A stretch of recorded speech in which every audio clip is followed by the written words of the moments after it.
Hello friends, welcome to the aroma eats.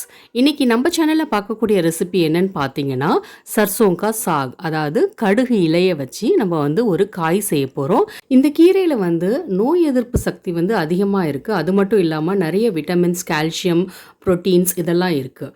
So இந்த கீரை எப்படி செய்யலான்னு பார்க்கலாம். அதுக்கு முன்னாடி நம்ம சேனலை இது வரைக்கும் சப்ஸ்கிரைப் பண்ணாதவங்க சப்ஸ்கிரைப் பண்ணிக்கோங்க, பெல் ஐக்கானையும் கிளிக் பண்ணிக்கோங்க.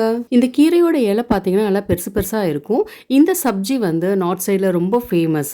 இந்த கீரையை நல்லா கழுவிட்டு இந்த மாதிரி குட்டி குட்டியாக கட் பண்ணி எடுத்துக்கோங்க. இது ஒரு 1/4 கிலோ இருக்கும். அடுத்து ஒரு கடாயில் 1 டீஸ்பூன் அளவு எண்ணெய், அப்புறம் 1 டீஸ்பூன் அளவு ஜீரகம், 2 காஞ்ச மிளகாய், 1 வெங்காயம் குட்டி குட்டியாக கட் பண்ணது, இதெல்லாம் சேர்த்து நல்லா 1 நிமிஷம் அளவுக்கு நல்லா வதக்கிக்கலாம். வெங்காயம் லேசாக வதங்கினதுக்கு அப்புறம் இஞ்சி பூண்டு பேஸ்ட் 1 டீஸ்பூன் அளவு சேர்த்து இன்னும் ஒரு 2 நிமிஷம் லைட் ப்ரௌன் ஆகிற வரைக்கும் வதக்கிக்கோங்க. இப்போ சின்ன சின்னதாக நறுக்குன தக்காளி, இது பாதி தக்காளி தான், இதையும் சேர்த்து நல்லா வதக்கிக்கலாம்.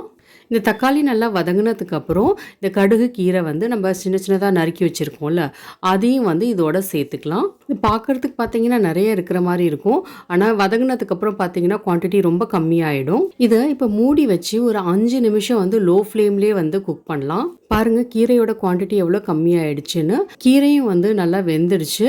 எல்லாம் மிக்ஸ் பண்ணி விட்டுக்கோங்க நல்லா. இப்போ தேவையான அளவு உப்பு, 1/4 டீஸ்பூன் அளவு தனி மிளகாய் தூள், 1 டீஸ்பூன் அளவு மல்லித்தூள், அப்புறம் வேக வச்ச உருளைக்கிழங்கு 1, இது குட்டி குட்டியாக கட் பண்ணது, இதையும் சேர்த்து நல்லா மிக்ஸ் பண்ணிக்கோங்க. இது ஒரு 10 நிமிஷம் லோ ஃப்ளேம்லேயே வச்சு குக் பண்ணுங்கள். இப்போ நல்லா குக் ஆகிடுச்சு. நம்ம தண்ணியே இதில் சேர்க்கல. இதை தண்ணி சேர்க்கக்கூடாது, கீரையில் ஆல்ரெடி தண்ணி இருக்கிறதுனால தண்ணிலாம் இதில் சேர்க்க வேண்டாம். அவ்வளோதான், நம்ம சப்ஜி ரெடி ஆகிடுச்சு. இதை ஒரு சர்விங் பவுலில் ட்ரான்ஸ்ஃபர் பண்ணிடலாம். இது சப்பாத்தி, சாதம் இது கூட ரொம்ப டேஸ்ட்டாக இருக்கும். இந்த ஹெல்த்தியான கீரை ரெசிபி உங்களுக்கு பிடிச்சிருக்கும்னு நினைக்கிறேன். இந்த ரெசிபி உங்களுக்கு பிடிச்சிருந்துச்சுன்னா கண்டிப்பாக வீட்டில் ட்ரை பண்ணி பார்த்துட்டு கமெண்ட் பாக்ஸில் கமெண்ட் பண்ணுங்கள். இந்த வீடியோவை உங்கள் ஃப்ரெண்ட்ஸ் அண்ட் ஃபேமிலியோட கண்டிப்பாக ஷேர் பண்ணுங்கள்.